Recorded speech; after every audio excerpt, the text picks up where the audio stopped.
The Square Ball Podcast.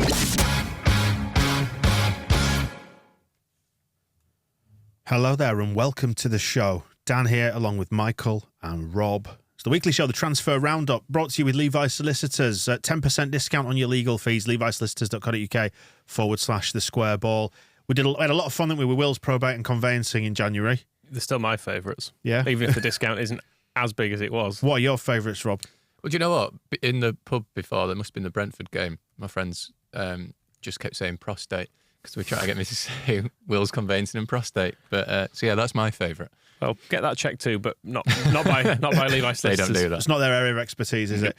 They can help you no matter where you are in the country, by the way. So loads of services there. Get on the website, book an appointment, and they will speak to you. What else do you like apart from those three services? What's your favourite? Oh, Go on, I probably. tested you the other day. You should be able to remember. And I've opened the website this time. You're an idiot. Cheating. Residential property disputes, I like them. Well, you've taken all the fun out of this game now where you stumble and you don't know. Go on, Rob. What do solicitors do? Libel, do they do that? No, they don't, do they? No. If you've got a bad prostate exam, you might want to get them for medical negligence.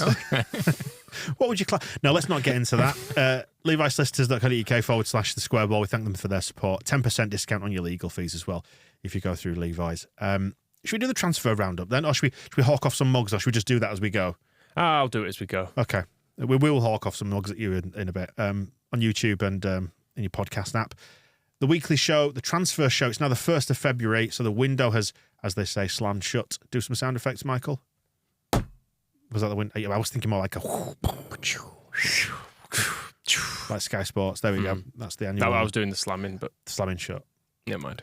Transfer window, what do you make of it then? Weston McKennie confirmed, obviously, before the window shut. Wöber, Rutter. Not forgetting Diogo Montero. It's been good, hasn't it? It's been unsettlingly good. I'm so freaked out by it a little bit. Like, it got to last night and I was like, you know what, I'm not going to look at my phone or anything. Everything seems fine. There were those kind of whispers still about Jack Harrison and the guy at Roma, Zaniolo. And yeah, just before I went to sleep, I thought, I'm just going to have one quick check. And it was Eamon, our designer, and he was tweeting basically saying, please don't sell Jack Harrison. So I was like, oh shit, have we sold Jack Harrison? But then had a quick check and like, no, it all seems to be going fine, which is weird. I'd love to know how touch and go that one actually ended up and how late in the window it went, because they were still talking about it quite late on Sky It's Sports. almost as if someone was desperately trying to sell him. Yeah. It was Romano, wasn't it?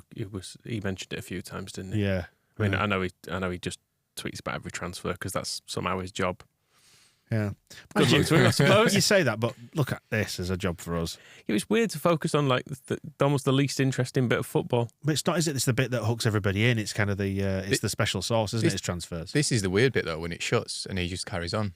And you think, but it's not happening. It's really bizarre. It was Maurizio Sarri, I think, when he was Napoli manager or Juve manager, he sort of said it's blamed the media for kind of conditioning us to only talk about transfers as if it's the most important thing, because that's all the media talks about, because it's what gets clicks, I guess. I'm told anecdotally that during the transfer window and the lead up to it, it gets about 3 or 4 hours a night's sleep. That's it. It's his choice. Go to sleep, you idiot. But then again, did you see that last night he put out... People can do without knowing the latest on who Chelsea are buying. Like at about 10:30 last night, he put out, it was a thing for Adidas, wasn't it, about the new Predator boots. I mean, with the fact that we're talking about it on here, it shows that it works. And I checked and it had like 1.7 million views. So it's like a sponsored post, I mean. So, and he's got, 12, 13 million followers. So it's decent. It's a decent grift if that's the job, isn't it? You do think, though, just get 8 hours sleep. It's going to happen. Like, you can still tweet about it. It's fine. You can't exactly... It's not like he's been up saving dying children and that's why he's not getting sleep, is it? It's like, no, I need to give people the latest on which winger Leicester are trying to sign. Yeah, but if he's beaten to it by somebody else, then he's not, as people perceive him, the GOAT, is he? So you've got to stay on top of it. And we saw him and some friends who were sat on a settee chatting about like a shop or something. Yeah, it's strange, wasn't it? I don't know. Anyway. But I did enjoy his tweet the other day. Our transfer window was good. It was. I was going to say I enjoyed, just to close this thought out, the tweet the other day, because he's obviously getting some sort of deal with Turkish Airlines, but he also used the word hijack in the same tweet as reporting a transfer and tagged an airline in it. Not two bedfellows that normally go together that well. No, probably not. No. Anyway, yes, our transfer window was very, very good. Funny how the policy's changed, doesn't it? No bloody left back still. Yeah, but, is it not now a case that... Well, we did buy a left back. He's just since become a centre-back, hasn't he? Yeah, he's become a best centre-back. Yeah. But is it not the case now that you come out of this window feeling more confident, and you think, well, presumably they're going to address the left back. You've got confidence in them addressing it in the next window, is what I mean. Yeah, you would think so, wouldn't you? And we wanted a midfield. I think when Click was leaving, Click leaving was its own whole thing, wasn't it? It was about his legacy and what he's done for us and stuff. But part of the concern around him leaving as well was, we don't really have any other midfielders. So for them to address that in quite a spectacular fashion, I think is more than anyone probably would have hoped for. Yeah, we were go saying and get a Champions League midfielder. Well, that's it. We were saying it on the Phil Hay show, weren't we? Exactly that point, Michael. That we got a Champions League midfielder who's going to be a starter. It's not someone like Click who was just coming off the bench, who's 32 years old. And I said, we love Mateusz Click, would still love him to be here, but you can't ignore the fact that bringing in a 24-year-old Champions League level midfielder is a pretty big step up in terms of the quality of the squad overall. Yeah, I think this is kind of the ideal way a window should work, in that you buy 2 or 3 players who improve your starting 11, and that's how you improve your squad depth, because then people then, the pecking order kind of changes. And so it's like the baseline level improves, doesn't yeah, it? like it, I always think of Tottenham trying to sign backup for Harry Kane, and it's bizarre because you're deliberately trying to sign someone worse than what you've got, because he's not going to get ahead of Harry Kane. So it's like, and I think that's maybe where Leeds have been guilty in the past, is that they've focused so much on the youth recruitment, and it's great to have that talent bubbling underneath, but you do need to just go out and make your team better and challenge the players that are in the squad, like the youth, to say, right, if you're good enough, you'll make it here. Yeah, and likewise, the players that are in our first team now, playing with better players should hopefully make them better players themselves, and it makes their job easier. So yeah, it's been a really good window. The left back thing, it irritates me, but at the same time, I think we could have, I've said it in the past, but we could have prime Terry Cooper at left back, and just the way we set up, we will still do the things that annoy us. It's like the kid who's just signed a new contract and he's playing in the under-21s. I've forgotten his name, the ginger lad. But oh yeah, he is an actual left back, and it's like, wow, we found one. And then you watch the under-21s last week, and he's still doing the same annoying things that he's still just you still see their right winger or right back streaming up the field, and you think, well, we've got a left back, shouldn't they be stopping it? But it's just the way we play. Mm. Yeah, but I think the stuff about squad depth made me think about Harrison, because I know when he comes to the idea of letting him go, part of you does go, well, does he even get in if everyone's fit, does he even get in our team? Do we need him if Sinistera's fit, if Rutter turns out to be good, if Somerville's back, Nonto looks brilliant, like where does he fit into it? But then you think, well, a lot of those are still unknowns, aren't they? Because Sinistera's coming back from injury. Rutter we've seen once, and Nonto he's been brilliant, but over a short period of time, at some point his form will presumably dip.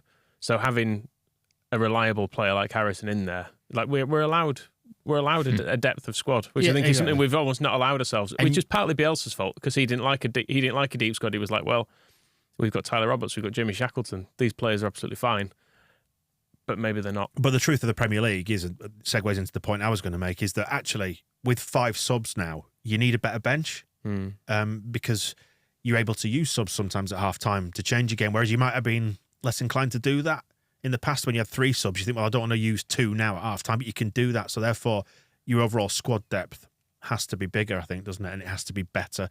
And you look around at other teams in our sort of ballpark, and they've all got 20, 25 million pound players on the bench. It doesn't have to just be the pathway. The pathway can exist and should exist. And I'm proud that we're a club that looks to develop young players. But ultimately, I think they've got to be good enough, and they've got to prove that they're good enough rather than being given an automatic pathway through into the first team. It's like seeing Gelhardt now. He's now got the platform to go out and prove his chops at Sunderland, particularly with Ross Stewart getting injured. So if he goes there and starts banging in goals, it's that proverbial nice problem to have. Yeah, and have been able to, particularly with attacking players, just occasionally you'll get a winger who is a good winger, but they just meet the match on a day and their style just sort of butts up against someone, and you can see it's not working. So you change it. So being able to go, okay, we'll just put another good winger on. We just need to see Jesse do that now, don't we? Because he talks about it a lot, and he talks about wanting these weapons and being proactive from the bench, and kind of not seeing the difference between starting players and substitutes. They're all part of the team, but then he often just sits on his hands and doesn't make any changes until the 70th minute. So it's like, right, you've got the options now to go do it. I was going to say, you do wonder how much that has been dictated by the options, and whether he didn't necessarily have the faith in some players that, because I think Jesse Marsh has probably been guilty of talking up the players because he's trying to create this sort of positive atmosphere and this oneness within the dressing room. But you wonder if maybe deep down he thinks, well, he's not necessarily going to change the game in the way that I might want. Whereas now he's got that. You saw it choice, against, I think it was Brentford though, where it was like, right, come on, we need a bit of impetus now. And he did have options on the bench that day. So you just hope that, we start to see them, and it could be really exciting. And it also lends us more towards playing 4-3-3. It looks like that's going to be the way forward, doesn't it? You suspect, given the midfield options. I mean, that's the one thing with McKennie, is that he's not an obvious. There's not an obvious spot for him, I wouldn't say, in this team in the way we play. But you kind of assume he's going to play because he's our most expensive player. Well, he will be if we actually buy him and trigger all the loan stuff, which we look likely to, I think. But you're forgetting about Rutter there, aren't you? No, but isn't McKennie going to be? It'd be about 30 million. Rutter could go up to 35. Oh, But we're splitting hairs. It's a lot anyway. Yeah, loads of money. It's loads of money. Yeah. So you're going to imagine he'd go in. I mean, I think him into midfield maybe instead of Aronson or something would seem the most logical way of doing it. Again, you're going back to having kind of a wealth of options, but that 4-3-3, as much as we speak about it being a big shift, at times it looks like 4-2-3-1, at times it looks like 4-2-2-2-2-2-2. So it's kind of like, it just depends who's in there. Like if Harrison is in that midfield three, that sometimes does look like a 4-2-3-1 then, or it does kind of change and shape shift, which I think I like about it. I don't know. But yeah, now it could be maybe a stable thing with McKennie, Adams, Rocker in there. But then again, you have the options from the bench to change it. I'm interested to see how he does them, McKennie, because I think he's an actual box-to-box midfielder, which we don't have in the current setup.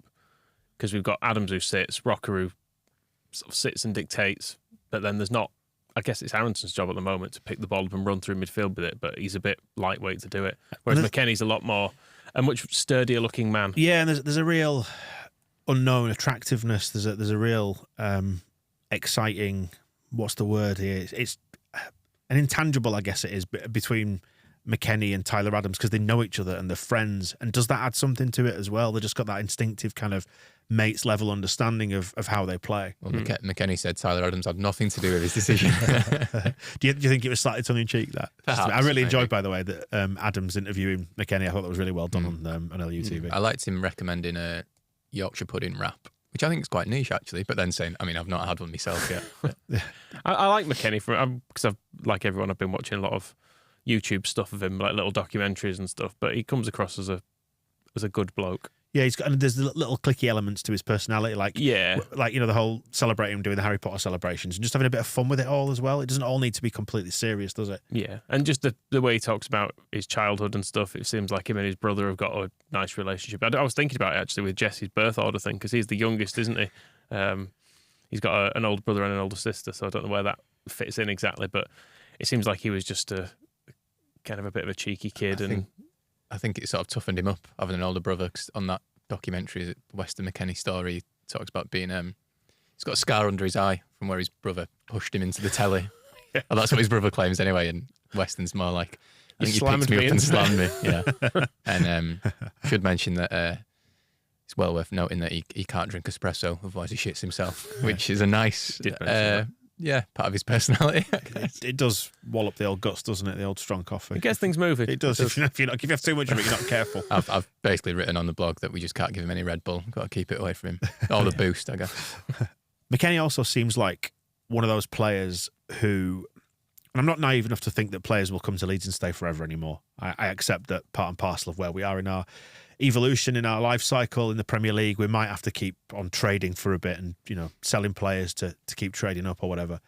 But he strikes me as one of those footballers, a little bit like Matt Click and maybe a little bit like Tyler Adams as well, who finds like something really good at Leeds. Like I was going to say that the phrase I was going to use was forever home, but it's not a forever home because it's a football team and it's a football club. And like I said, they don't stay forever. They always don't fall in love, kids. They'll only ever leave you.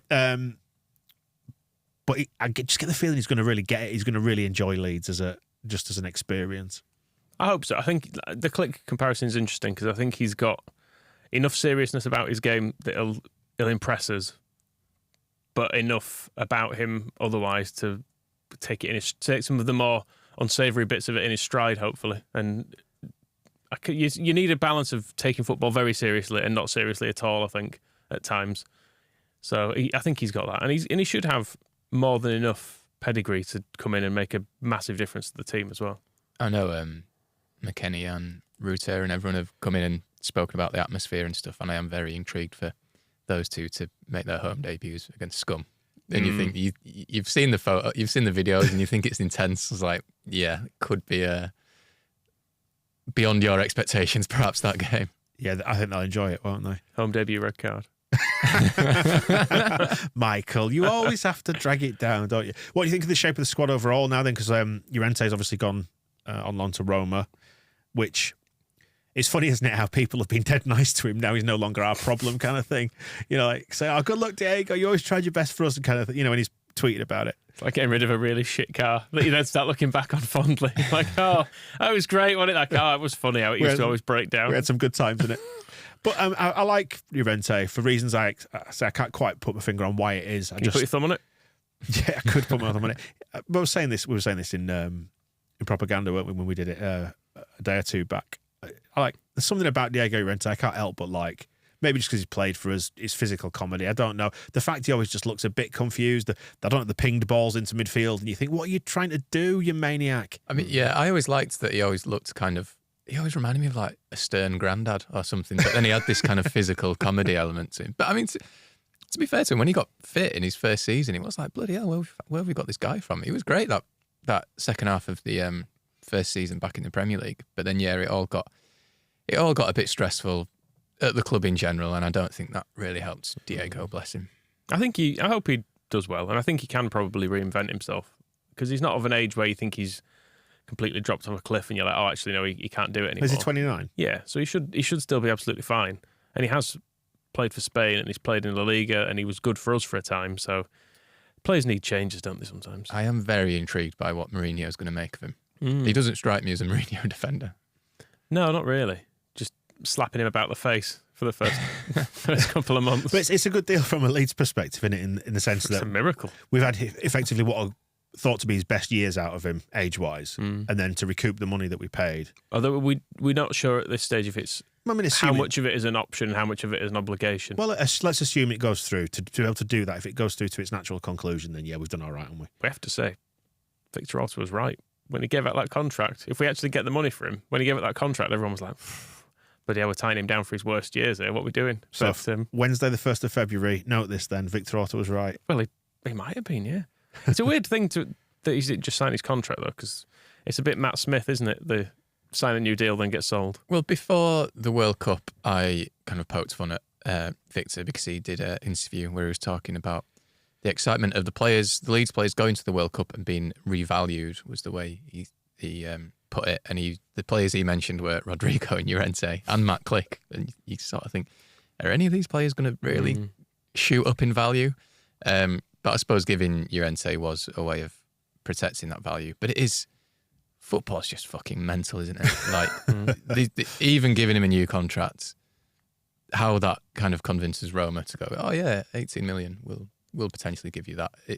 None of it makes sense. I was just going to say, you had the exact words I was going to say. Yeah, none of it makes sense. It's pointless trying to make sense of it, I guess. That is football, isn't it? Elsewhere, away from the transfers, if we're done on that. I think we're the ones going out, the others going out, I suppose, would be the loanees. That I think the ones that have gone out on loan, and I suppose Cresswell needs covering in this as well, because we nearly sold him yesterday, apparently, didn't we? Yeah. Be interested to see £4 million to Stoke. Where his future lies, yeah. And maybe they've not done that because of the whole missing the recall window, so he's got to stay at Millwall, and then maybe that's something they do in the summer. It's funny how his star has fallen to an extent, hasn't it? And whether they just see other options as better or more viable, or maybe it's just they take this opportunity to bring in £4 million for a young player because it's good from a financial fair play point of view, for example, because his book value will be next to nothing, won't it? Like he won't, when you buy Rafinha or whatever on the books, it's like 8 or 9 million quid a year. You've got to have in the one column, and then what's left on his fee and stuff. Like how it all amortizes, whatever. But they don't have a value, youth players. So basically, you're gaining overall from selling them to the tune of £4 million.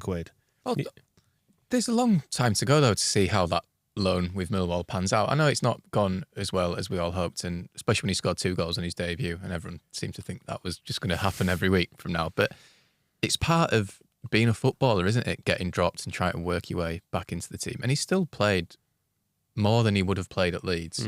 So things can change. And I mean, I was reading about Eddie Nketiah the other day and how the season he joined Leeds, he'd started to work with like an external personal trainer and stuff. And it showed you a photo of his physique then to his physique now, and he's like completely different. He's quite stacked now, and it's give his number to Brendan.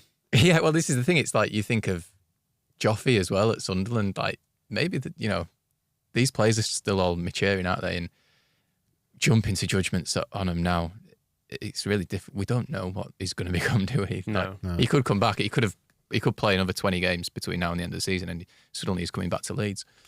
Yeah, and I know you look at young players who you think of them sometimes bursting into first teams and staying there, but actually, if you look at the England squad, people like Kane had times out on loan. Foden was used very sparingly as well, wasn't he? At Man City? And someone like Ben White was, when he was Cresswell's age, he'll have been at Newport or Peterborough, weren't he, or somewhere. So the path isn't always obvious, is it?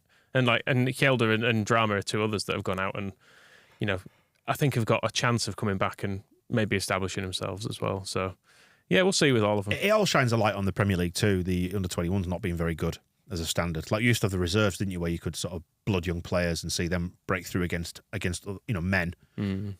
But it's gone, hasn't it? And the standard of Premier League 2 is quite lightweight versus Premier League proper. So how do you bridge that gap? Well, it's get game time, isn't it? Yeah, I think Jesse touched upon that recently, and he actually described it as like we need to decide whether to send them out on loan to play real football, which is kind of the reflection of the 21s. It's just not real. And you see it with like Darko JB, he can look great, but then he kind of does some daft stuff, which just doesn't get punished at that level.